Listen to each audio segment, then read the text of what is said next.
The wind blew through his thick fur as he went, and he was surprised to suddenly find himself distracted by the simple act of running.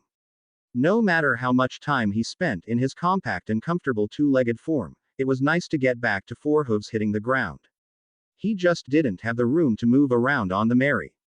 Maybe he could convince Naruto to teach him how to run on the water like they did. Naruto seemed nice. Sasuke did, too, he guessed, but he was also a little scary. Grinning at the thought of leaping over ocean waves, and then growing nervous at the thought of suddenly falling into the ocean, Chopper arrived at the edge of the crater quickly. He scurried down the deeply pitted dirt walls with well-placed hooves. As he did so, he got his first good look at what had landed. Most of what he had thought was the bell was actually more like a structure, or an altar of some type. An immense, tiered platform nestled the gantry that supported the bell itself. The altar had cracked on impact, coming apart into three major pieces. The gantry had shattered into tiny fragments, the golden supports wrenched off of the platform. Miraculously, impossibly, the bell itself was still intact.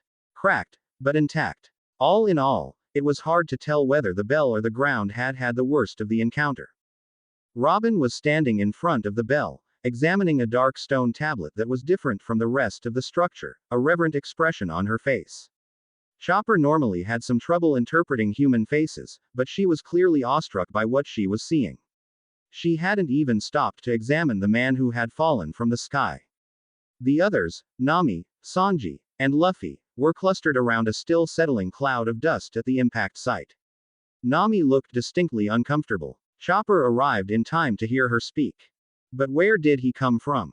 She asked. The same place as this bell. There's nothing but clouds up there. You think he fell from the clouds? Asked Sanji, in disbelief. How should I know? Where else could he have fallen from? Bells, and, half-naked men shouldn't just fall from the skies. Chopper interrupted their conversation as soon as he was near. I came right away. Is he in there? Whoa, don't look at me, said Nami, I'm not going to go check. Sanji shook his head, then blew a cloud of cigarette smoke. A sight like that, women and children shouldn't try and see it. Well, I may be child. But I'm also a doctor, said Chopper, a nervous energy in his eyes, and even if he's dead we need to know what happened to him. Oh no, moaned Nami, you mean something or someone might be taking people up into the sky and throwing them off of clouds. What? Shrieked Chopper, that's terrifying. What if it comes down here? So, what I don't understand, started Luffy, interrupting their dialogue as he stared into the rapidly settling dust cloud, is, if he's supposed to be dead, then why is he still moving? There was silence. Then, as the dust began to clear, a pained voice uttered, fuck this up and down, both ways. Next time our supreme fucking leader wants to toss someone off a damn cloud, he can choose someone else. I'm not doing that again. From the shifting clouds of dust, a figure emerged. A man, half naked from the waist up, the tatters of torn, burnt, and blood-stained clothing falling away from his body. He had grayish hair that was wild and unruly from the long fall, but his face and body looked like a young adult. It's a ghost, cried Chopper. A ghost? Asked Sanji, I kinda doubt that. The dust cleared entirely before their eyes, and something else became apparent. Sir. Why your arms? Do you need help? Asked Chopper, pointing. Sure enough, the man's right arm was broken and hilariously dislocated. The left was missing entirely, torn off at the shoulder joint. What the hell's going on with you? Asked Sanji. Shut the hell up. I'm trying to look for something, the man growled. As the man walked, scanning the ground, something unusual was happening. Before their eyes the breaks in his arm began to correct themselves, straightening without complaint, the only sign of distress being a disgusting, wet noise as bone, muscle, and tendon moved beneath the skin. After a moment, only his dislocation and missing limb remained. Hey, Chopper, asked Luffy, face blank, how's he doing that? What? I don't know what's going on. You're the doctor. Yeah, but I've never seen anything like that. As Chopper spoke, the man fell to the ground, performing a vicious elbow drop to the earth beneath his feet. With a sickening noise, the arm righted itself in its socket. Fuck, that hurt, the man said, cheerfully. As he stood, He grabbed a thick metal cable from the ground that had been trailing from his waist. Coiling it around him as he pulled, he soon retrieved the object it was attached to. A wicked-looking red scythe with 3 blades set at the end, each one larger than the one before it. Hey, let's get the fucking pleasantries out of the way first. I'm Hidan. Anyone seen an arm around here? And don't say anything smart-ass like, where's the last place you saw it? I had it with me on the way down, alright. Several of the assembled onlookers shared wary glances. Did you fall from the clouds? Asked Nami. Just to be sure, you were screaming like a madman. Why were you up there in the first place? I know, right? I had no goddamn business being up there. And, yeah, no need to rub it in. It's my first time falling from that sorta height. Well, yeah, I'd hope so, she said, but that doesn't really answer the question. Nami, you're not supposed to talk with ghosts. Called Chopper, who was now quaking in place and hiding behind a nearby rock, all thought of lending medical aid banished. Watch your mouth, you goddamn heathen. I'm pretty sure ghosts are an abomination unto the Lord Jashin. Pretty sure? Asked Sanji, eyes narrowed. Yeah, he doesn't exactly make himself very fucking clear, alright. Also, has anyone seen a huge-ass bell around here? Without a word, Luffy pointed behind the man. The bell loomed behind him, twisted and broken. Hidan followed his finger and turned to regard the immense structure. Huh. Well, at least the kooky shitlord has good aim, I'll give him that. It's all busted up and shit, but hell if I'm gonna take the blame for that. Kooky shitlord, meaning the guy that threw you down here? Asked Sanji, your so-called supreme leader. Is that the guy you were calling Lord Jashin? Hidan whirled on him, eyes burning. Like I said, watch your mouths, heathens. You don't get to say that name. And no, he's not the guy, but you wouldn't know who I'm talking about anyway. Real asshole, our so-called leader. Sanji scoffed, puffing up slightly as another man tried to challenge him. Well, I don't really give a damn about whoever it is you're talking about, but despite my better judgment I am damn curious about where you came from. What? The sky? Asked Hidan. You wanna know why I was up in the fucking sky? Tell you what, help me find my arm, and then we'll talk. This seemed a reasonable thing to do, but out of all of them only Hidan seemed to have his heart in it.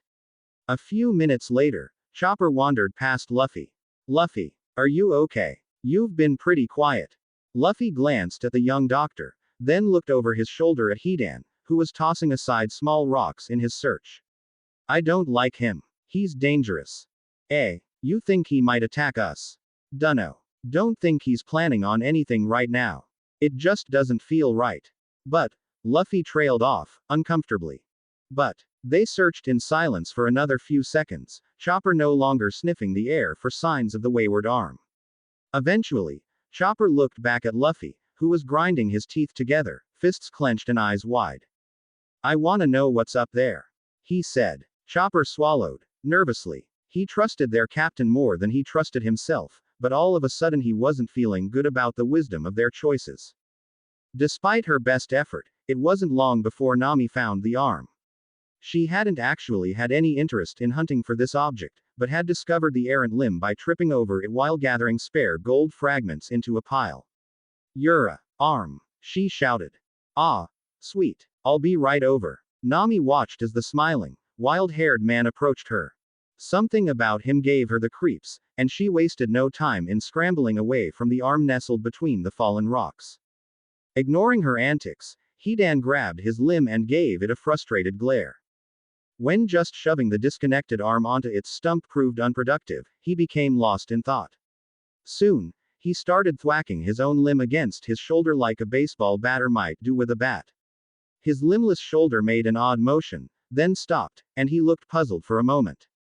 Then, Hidan used his lost limb to scratch his nose. After another distracted moment, he reached down and used it to adjust his crotchal region. When he finally snapped out of his thoughts, the nearby crew, Nami in particular, were all giving him odd looks. Oh, shit, Hidan said, I hate to be so fucking lewd, but what the hell else am I gonna do with it? He asked, in his version of an apology. Chopper had returned from his search and now moved hesitantly forward. Dangerous or not, there were some things he had to do. Sir, are you going to be fine healing yourself, Or, he was lost for words for a moment, his training under doctrine not having hinted at the procedure for such things. Can I assist you in reattaching it? For the first time, Hidan seemed to actually notice him. What the fuck? A talking tanuki? I'm not a tanuki. I'm a reindeer. Get it right, asshole. Whoa, whoa. The hell are you getting all angry for? Sheesh. I don't give a shit, whatever. Not the weirdest thing I've seen anyway. Hidan seemed to consider this for a moment. You're a doctor or whatever. Cause like I can reattach this myself, but I've gotta hold it in place for, like, an hour or something. It'd be a big help. After Chopper wound down slightly, he retrieved his bag and got to work. Chopper instructed his patient to sit down on one of the largest smooth fragments of gold. Sit down, snorted Hidan. I'm not gonna fucking faint on you or anything. Can't I just stand? With a frown, Chopper hopped up onto the makeshift golden stool. With the added height, he barely made it up to the taller man's chest. Hidan took one look at the tiny, scowling reindeer boy and shook his head before sitting down as requested. Chopper went to work stitching the arm back onto its intended location, and as he worked Hidan talked. Yeah, so we were out at sea, right? And I'm starting to feel like my god's telling me to do something, right? But we're just getting the hang of things, then all of a sudden we get blasted into the sky by a giant fucking whirlpool cannon. As he spoke, he added several entirely unhelpful one-handed gestures that made it look like he was carefully planting a sapling. Chopper muttered and irritated, please stop moving. Whirlpool cannon? Asked Luffy, eyes wide, that sounds so cool. Yeah, sure, kid. So we land in these fluffy clouds, right? It really was clouds. Shut the fuck up, alright. Yeah, clouds. Or something. I dunno, whatever. Anyway, some dudes came by. There are people up there. Shut the fuck up. Yeah, of course there were people, asshat. Some dudes came by and tried to pull some shit or something, so we kicked their asses. Then we went up some swirly cloud thing and some old bag tried to mess with us, so we kicked her ass too. There was a whole city up there and they got all uptight about something. Then a giant cloud crab took our ship off to some island. Sanji stopped smoking for just long enough to interrupt, bullshit. What the fuck is wrong with you people? Asked Hidan. Can't just listen to a goddamn story for one fucking second. Anyway, so then we kicked the crab's ass and then went off to where it was trying to take us, just cuz. Big ass island with big ass ruins and bigger ass trees. Ruins. Interrupted Robin from behind him. Having returned from her examination of the poneglyph, please, did those ruins look similar to the architecture of this bell? The same writing, or inscriptions? Hidan gazed over his good shoulder, giving her a quick look up and down that made Sanji bristle. The injured man sighed and cast another glance at the bell, then turned back around. Yeah, sure. No gold, but sure, close enough. Robin asked Nami, what are you thinking? However, she got no response. When it became clear no one was going to keep talking, Hidan continued. Bunch of assholes on that island. There were some sheep guys, and some natives who thought they were real badasses, and some priest dickheads who must have been high on something big time, I don't even know. And trust me, I tried asking them what they were taking, but they played dumb. And I do mean that. Dumb. Like, unbelievably, ball-shatteringly dumb. Okay, began Nami. They were all teaming up to kick you off the island. Were they all on the same side? Who the hell's telling this story, lady? And I don't have any fucking idea, alright. We killed the shit out of most of them the instant we saw them, what do you want from me? Nami paled and backed away quickly. Where the hell was I? So we started talking to a giant snake, and... Whoa, hold up, said Sanji, snake. Ah, shit, alright. So we were going along and then we ran into this snake that was, like, 10 miles long or some shit. Sanji and Nami just shook their heads, not even bothering to interrupt. Then right when it was starting to get angry it got flash fried by a lightning bolt that came out of fucking nowhere. A lightning bolt killed the giant snake. Cried Luffy, jaw hanging open. Fuck yeah it did, grinned Hidan. Then some crazy-eared dude zapped into being right in front of us, saying he was a fucking god or some shit. And, man, good thing he did, cause things were getting boring. I was like, finally, we've got a badass heretic to smite, am I right? Luffy nodded in full agreement, clearly engrossed by the story. By Hidan's side, Chopper was putting in some of the final stitches. So, we started fighting him, you know, really getting into it. And he kept throwing lightning bolts and shit, right? It was great. I got really crispy a few times, but then things got weird. Creepy weird. We were just getting started with a kick-ass battle and he started freaking the fuck out about something and screaming at us to just die. Like he'd never had a spanking as a kid or something, I dunno. I was embarrassed for him. I mean, I've never seen anyone throw around lightning like he did, that's for fucking sure, but after we started getting the hang of him he just flipped his shit and left. Just ZZZAAP and he was gone. Fucking. Poof. Hidan made a vanishing sort of gesture with both hands, then looked down at the newly attached arm. Hey, thanks, whatever the hell you are. You do good work. It'll feel like new in a bit. You're welcome, I suppose, replied Chopper, hopping down from his perch. So, wait, asked Sanji, brow furrowed, that's not the whole story, right? No, but I'm just about fed up with telling it. Long story short, after he left we found that bell thing and our so-called leader, Toby, got real excited all of a sudden. But then Mr. Thunderwimp showed up again riding a huge, I dunno what you'd call it. It was like a ship, but in the air. Like an airship, whatever. He shot a big lightning bolt at us and it blew up one of the big vines supporting the bell so it just fucking fell out of the sky. That's when Toby told me to stick with the bell and make sure it didn't go anywhere, whatever that means, then he grabbed me and hurled me off the fucking cloud. And then you fell down to the ground, said Sanji. Great. So, what was his plan? How does he expect you to get back up there? Oh, who even fucking knows? I don't care. I can't ever tell what the hell he's thinking. I'm here with the bell and that's all I'm sticking my neck out for. He'll send me a ride before long though, I bet you anything. A moment later, there was the sound of a large explosion off in the distance. The Straw Hats looked around, confused. That sounded like it was back at the ship, said Nami, worry entering her tone. Yeah, I'll bet it was, suggested Hidan, grinning. He lifted his scythe with one hand. Perfect timing on the story, too. Anyway, thanks for the help passing the time, but I guess that means my ride's here, so it's time for all of you to get wrecked. There was no transition in the man's tone or manner of speech. Hidan was off the ground in an instant. Sanji barely had any time to jump back, reacting solely to the word and the wild look in the man's eyes, then the wicked scythe spun forward. It caught Sanji across the side, slashing shallowly into his chest. Blood slid down the blade, and Hidan smiled. Hey, nice dodge, man. That normally just kills people. Chopper and Nami were stunned. Robin was tense, but seemed unsurprised. Sanji pulled back, nursing the wound, and Luffy growled as he stepped forward. That was a dirty trick, you asshole. If you wanted a fight, I would have given you one any time. Hidan shrugged, slowing unwinding the thick wire from around his waist. With a lazy smirk, he let go of the three-bladed scythe, spinning it above his head at the end of the cable, each rotation bringing the blade's arc wider and wider. Whatever. Don't blame me for your expectations, shitheads. You knew I was after this thing. I gotta take you all to pieces before my so-called teammate gets finished with your friends. So, let's have some fun. Thank you for watching. If you enjoyed the video, be sure to like, comment and subscribe, as well as checking out the author on fanfiction.net.